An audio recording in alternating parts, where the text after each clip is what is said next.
입안에 저 하얀 거 뭐지? 신생아가 이가 나기도 하나? 안 좋은 거 아니겠지?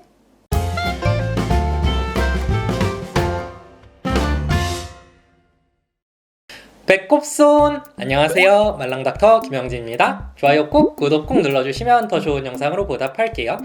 신생아나 몇 개월 안 된 아이들 입안, 잇몸 이런데 하얗고 동그랗게 뭐가 있는 경우들이 있어요. 얼핏 보면 치아 같아 보이기도 하는데 2021년 새해 첫 영상은 이거예요. 사실 이런 것들 말이에요, 자주 봤어요. 아니, 지금은 아니고 신생아실에서 일할 때는 자주 봤었어요.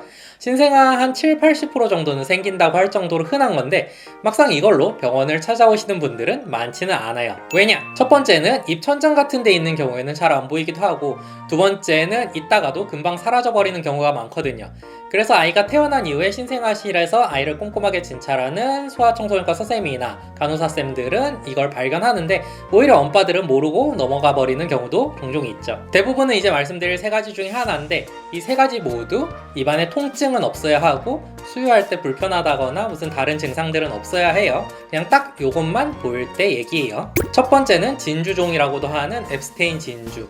이건 색이 하얗기도 하고 약간 노란빛이 도는 것 같기도 하고, 아무튼 진주색이에요. 이건 보통 아이 입천장을 이렇게 세로로 나눈다고 했을 때 요 중간 선쯤에 잘 생깁니다. 크기는 1에서 3mm 정도. 우리 아이 입이 만들어질 때 입천장이 이렇게 양쪽에서 만들어져서 달라붙는데, 그때 가장 바깥쪽 상피세포가 남는 것들이 이렇게 하얗게 남아있는 경우입니다. 뼈가 붙고 그 위에 살이 붙으면서 남은 것들이라고 생각하면 돼요. 그냥 놔두면 한 1, 2주 정도 지나면 사라집니다. 두 번째는 본의 결절. 이게 정확한 한글 용어가 있는지는 모르겠어요. 일단 의학용어 사전에서는 나오진 않는 것 같고, 본의 결절, 본스 결절 뭐 이런 식으로 말을 해야 할 것 같은데 정확하지는 않지만 그냥 이것까지 합쳐서 진주종 이렇게 퉁쳐서 부르는 것 같기도 하고요. 이것도 잇몸이나 입안이 만들어지다가 남은 조직이라 앞서 말한 엡스테인 진주와 같이 케라틴 성분으로 이루어져 있어요. 다만 앞서 말한 것과 생기는 위치가 좀 다릅니다. 입천장을 이렇게 혀로 만져보면 앞쪽은 좀 단단하고 뒤쪽은 좀 말캉말캉 거리잖아요. 그 경계선쯤에 생기거나 아니면 우리 선홍빛 잇몸에 잘 생깁니다. 여러 개가 흩뿌려지듯이 나타나기도 하고요. 역시나 그냥 놔두면 자연스럽게 사라지는데 빠르면 한 2주, 길게는 한 5개월 정도까지 가기도 합니다. 세 번째는 낭종 이런 건데 치판낭, 치아 바닥낭 이런 식으로 표현을 하면 될 것 같습니다. 이것도 결국은 비슷한 거예요. 생기는 위치만 조금 다르거든요. 아까는 눈에 보이는 잇몸에 생긴다 그랬으면은 이거는 이가 자라나오는 이 잇몸의 윗부분 같은데 주로 생기거든요. 여기 자라나오면 정말 치아같이 보이겠어요. 이렇게 세 가지는 크게 걱정하지 않으셔도 됩니다. 아이가 엄마 뱃속에 있을 때 엄마가 뭘 잘못해서 생긴 것도 아니고 아이한테 무슨 문제가 있다는 신호도 아니고요. 연구에 따라서는 엽산이나 철분이 부족하면 이런 것들이 좀 잘 생길 수 있다는 연구도 있지만 애당초 그런 걸 먹는 이유가 이걸 예방하기 위해서 먹는 건 아니란 말이죠. 근데 가끔 정말 찐으로 치아가 나는 경우도 있어요. 이런 걸 신생아 치아라고 하는데요. 태어나서 한 달 안에 나타나거나 경우에 따라서는 태어날 때부터 가지고 태어나는 경우도 있습니다.